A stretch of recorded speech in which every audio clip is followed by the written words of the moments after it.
Kembabuulira abantu abalina amagezi abasinga obungi bagakunganya bukunganya. Mu bantu abagenderedde ogaba wana abatagenderedde. Ne bw'obanga mu taxi zirika. Owulira ono byayogera n'oli byayogera n'oli byayogera n'oli byayogera totabula mu bibyo. Naye osobola okujjamu omuntu ayogera business. Mugenda okuwulira ng'oli ayogera nti eno gye tulaga. Ebiyenje byeyongedde n'ebiku n'enkukunyi naye kati omuntu singa aleeta dduumu.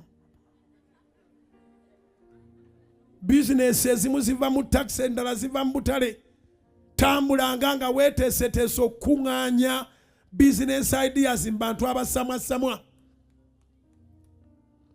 Singa kibadde kisoboka nandibakkiriza okubeeranga mu bbala naye maama abamu musobola okuguddamu. Temunnanywera temulinnyayo. Naye abasajja abagagga baddira abaavu ne babagulira omwenge bababuulira ebitambula. Mugagga naye akimanyi nti amagezi agayinza okwongera ku bugagga bwe gali mu batamwenkana.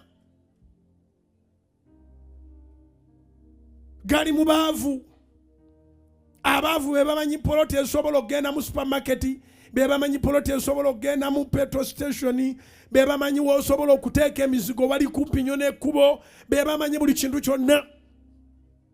Kati abagagga b'ensi bo fellowship yaabwe baala nga bona batukunganye bo fellowship yaabwe ebiribeera baala. Akunganya awo abaleebeesi by'owulira ebyo mugagga tabulwa abaleebeesi. Naye ng'ekituufu ye yaleebeeta bo balina amagezi ge batasobola kuzaaza. Muntu yeekunganyizaako abantu 8 babawe babongere embizzi ye n'afuna akacupa kamu. N'olyoka owulira buli muntu amanyi buli mwavu ayagala omugagga amwagala ennyo okusinga mwavu munne. Mu ngeri eyo ey'okwegula business ideas ziikanga mazzi. Wamona alimba singa ogula poloti ya gundi eri ku kkubo unaali akutomeza butomeze yakuguza kibira. Poloti ya gundi ogenda okulira omugagga avawo nga byonna ebyokukola abitegedde. Ogenda okuddamu okuyita ewantu we wayitanga ng'otamidde. Nga idea gye wali olina bagitaddewo. Wagikubawo ng'otamidde.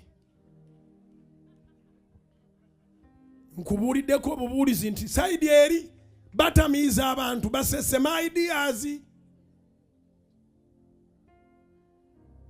Kati mwengeri gye mugenda okujjula omwoyo omutukuvu era gye mumaze ennaku 14 nga musaba musiiba nandyagadde mbe ne groupings mummwe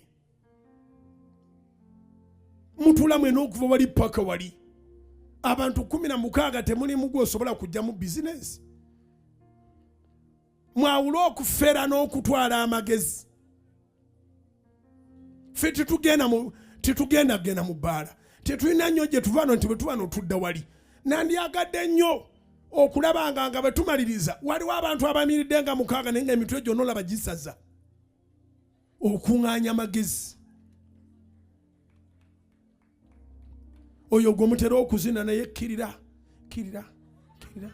yambuka kirira yambuka kirira yambuka mwambukemu ne mu magezi.